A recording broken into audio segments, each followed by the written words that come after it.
Père éternel, je te remercie et je te bénis de ce que ce matin tu as renouvelé le souffle de vie pour tes enfants. Tu leur as renouvelé le souffle de vie, tu nous as renouvelé le souffle de vie à tous, afin que Seigneur, nous soyons encore utiles pour l'avancement de ton œuvre et pour la gloire de ton nom. Tu nous as renouvelé le souffle de vie ce matin afin que nous puissions pratiquer les œuvres que tu as préparées pour nous, Seigneur, pour ta seule gloire et pour l'avancement de ton œuvre. Je bénis ton Saint-Nom parce que si nous sommes encore en vie, ça veut dire que Seigneur, tu n'as pas fini avec nous, tu n'as pas fini d'accomplir ta volonté, tu n'as pas fini, Seigneur, d'accomplir tes plans de paix et non de malheur au travers de nos vies et dans nos vies. Tu n'as pas fini d'œuvrer et de travailler avec nous. Et je veux bénir ton Saint-Nom, Seigneur de Tout-Puissant, pour cette vie renouvelée pour chacun de tes fils, pour chacune de tes filles.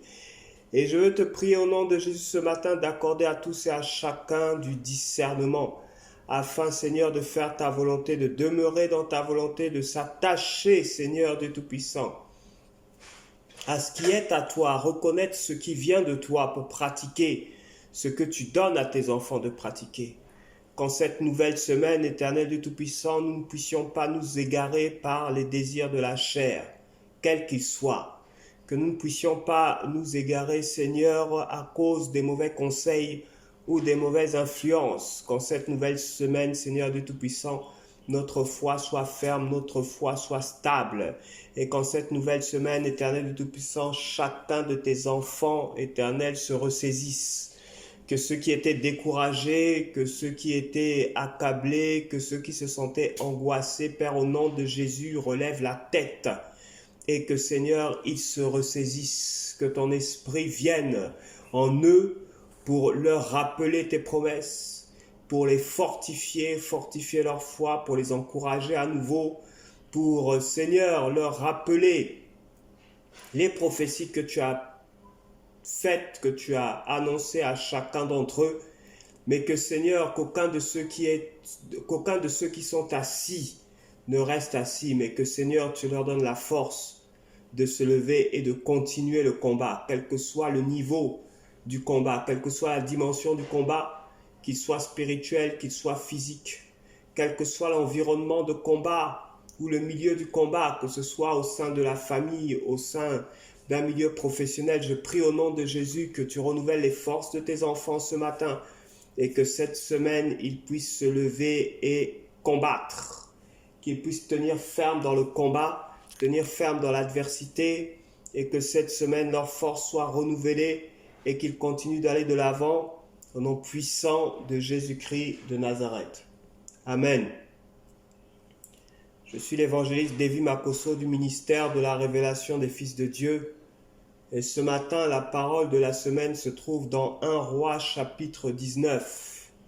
1 Roi chapitre 19 parle de l'histoire d'un homme qui s'appelle Élie, un homme qui est passé par le découragement, un homme qui est arrivé à bout de souffle, un homme qui s'est senti épuisé à une période de sa vie, un homme qui s'est senti angoissé à une période de sa vie, un homme qui peut-être s'est demandé qu'est-ce qui ne va pas, qu'est-ce qui se passe, un homme qui est arrivé à un carrefour où il devait faire un choix, ou arrêter définitivement ou continuer. Cette période, ce temps arrive à chacun d'entre nous à un moment ou à un autre de notre vie et nous devons être capables de faire le bon choix. Dans 1 Roi chapitre 19, Akab rapporta à Jézabel tout ce qu'avait fait Élie et comment il avait tué par l'épée tous les prophètes.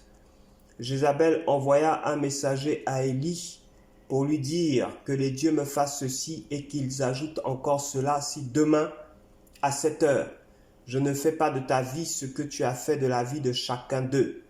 Élie, voyant cela, se leva et s'en alla pour sauver sa vie. Il arriva à Beersheba qui appartient à Juda et y laissa son jeune serviteur. Quant à lui, il alla dans le désert à une journée de marche, il s'assit sur un genêt jeûna et demanda la mort, en disant, c'en est trop. Maintenant, Éternel, prends ma vie, car je ne suis pas meilleur que mes pères. Il se coucha et s'endormit sous un genêt. Or voici qu'un ange le toucha et lui dit, lève-toi, mange. Il regarda et il y avait à son chevet un gâteau sur des pierres chaudes et une cruche d'eau. Il mangea et but, puis se recoucha. Et l'ange de l'Éternel vint une seconde fois, le toucha et dit, lève-toi, mange, car le chemin serait trop long pour toi. Il se leva, mangea et but. Avec la force que lui donna cette nourriture, il marcha 40 jours et 40 nuits jusqu'à la montagne de Dieu à Horeb. Amen. Que Dieu bénisse cette parole, sa parole. Cette parole, c'est la parole pour toi. Cette parole, c'est la parole pour toi cette semaine. Ne te décourage pas. Ne cède pas à l'angoisse. Élie, un homme de Dieu, un homme oint, appelé par Dieu, mis à part par Dieu, un homme au travers de la prière duquel le feu est descendu du ciel et Dieu a relevé un défi.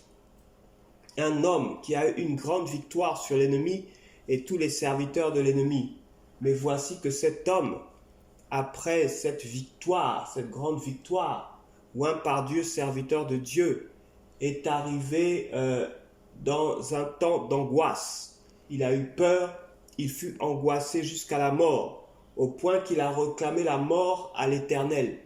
Tellement il était découragé, tellement il était angoissé, tellement il ne savait plus quoi faire, tellement il était effrayé, tellement il était fatigué, fatigué du poids du ministère, fatigué du poids familial, fatigué des responsabilités professionnelles ou sociales, fatigué à un niveau d'autorité élevé dans la société, à un poste important où chaque fois, chaque jour, nous devons prendre des décisions difficiles, des décisions qui engagent tout un peuple, toute une nation, des décisions qui engagent toute une famille. Fatigué en tant qu'épouse, fatigué en tant qu'époux, il arrive dans la vie d'un homme, dans la vie d'une femme, où on est épuisé et fatigué de se battre, toujours mener les mêmes combats, que les combats soient spirituels ou physiques, que ce soit les combats la nuit, dans les rêves, ou que ce soit les combats sur le plan professionnel, ou que ce soit des combats dans un milieu familial où il faut toujours prouver par ce que l'on a. Tant et tant de combats qui épuisent parfois les fils et les filles de Dieu. Il arrive parfois que nous arrivions à ce moment-là, en tant que fils, en tant que fille de Dieu. Cette période-là, où on se sent fatigué, où on se sent épuisé, où on n'en peut plus, où on veut tout lâcher et tout laisser tomber. Ce moment-là où on n'a plus la force de se battre, on n'a plus la force d'aller de l'avant. C'est à ce moment-là, c'est dans cette situation-là que s'est retrouvé Élie. Il n'avait plus la force de continuer. Il n'avait plus la force d'aller de l'avant. Alors un ange est descendu du ciel et cet ange a préparé de la nourriture. Et il l'a réveillé et il lui a donné cette nourriture à manger. Et cette nourriture qu'on lui a donnée à manger lui a permis de tenir pendant 40 jours et 40 nuits sans manger en marchant. La nourriture que cet ange a donnée à Élie n'était pas une nourriture comme les autres, mais c'était une nourriture au travers de laquelle il a retrouvé des forces.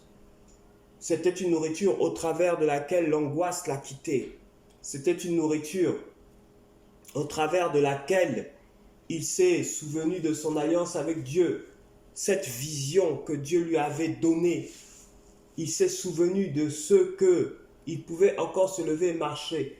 Il a retrouvé la force de continuer. Il a tenu 40 jours et 40 nuits après avoir mangé ce repas préparé par un ange. La Bible déclare que l'homme ne se nourrira pas seulement de pain, mais de toute parole qui sort de la bouche du Seigneur. Ton Père a une parole pour toi ce matin. Ton Père a une parole pour toi ce matin, pour cette semaine. Et cette parole, c'est ne te décourage pas. Cette parole, c'est ressaisis-toi. Cette parole, c'est relève-toi. Cette parole, c'est sois fortifié, fortifie-toi et prends courage. Cette parole, c'est lève-toi, lève ta tête, regarde de l'avant et avance et marche encore. Parce que l'Éternel n'a pas fini avec toi. L'Éternel n'a pas fini d'accomplir sa vision dans ta vie. Il n'a pas fini d'accomplir sa vision au travers de ta vie. Il n'a pas fini d'accomplir sa vision pour toi.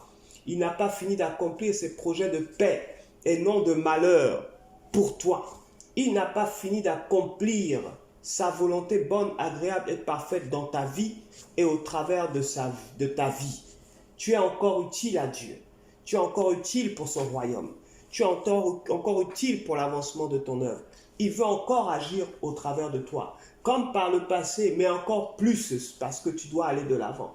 Tu dois te relever et tu dois te battre. Tu dois te relever et tu ne dois pas laisser être écrasé. Tu ne dois pas l'accepter, mais tu dois t'imposer. Tu dois aller de l'avant par l'Esprit de Dieu qui est en toi, par l'Esprit de Dieu qui te conduit, par l'Esprit de Dieu qui fortifie. Saisis-toi de la parole du Seigneur. Retourne à la lecture de la parole de Dieu et tu retrouveras des forces. Cette parole te donnera la force d'avancer. Elle te donnera la force d'évoluer. Elle te donnera la force de croître. Elle te donnera la force de t'exprimer. Elle te donnera la force de t'étendre. Cette parole est vivante.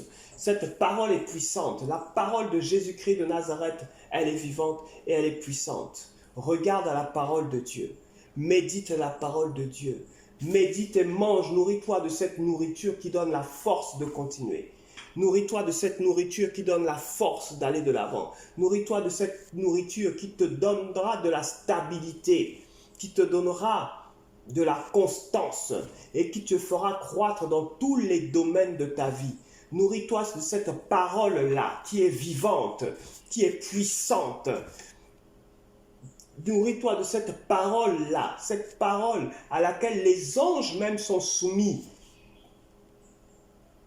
Cette parole à laquelle les anges sont soumis. Cette parole qui nourrit ta foi et qui te donne la force d'avancer même lorsque tu sens que tu n'as plus de force, lorsque tu es totalement découragé. Nourris-toi de la parole de ton Père et tu verras la gloire de Dieu dans ta vie cette semaine. Relève-toi, ça suffit. Tu as assez pleuré, tu as passé assez de temps à te morfondre, tu as passé assez de temps à t'inquiéter, tu as passé assez de temps dans l'angoisse. Relève-toi, essuie tes larmes, reprends courage et va de l'avant. Ce n'est pas terminé, il y a une suite. Et cette suite, c'est pour la gloire de Dieu. Cette suite, c'est pour la gloire de Dieu. Cette suite, c'est pour la gloire de Dieu. Que Dieu te bénisse. Que la grâce de Dieu repose sur ta vie. Au nom puissant de Jésus-Christ de Nazareth. Ceux qui s'étaient moqués de toi par le passé, Dieu va se moquer d'eux maintenant, comme il l'a dit dans sa parole. Qu'il en soit ainsi pour toi. Au nom puissant de Jésus, le changement est là pour toi. Ne te décourage pas, va de l'avant et tu verras la gloire de Dieu. Au nom de Jésus-Christ de Nazareth. Amen.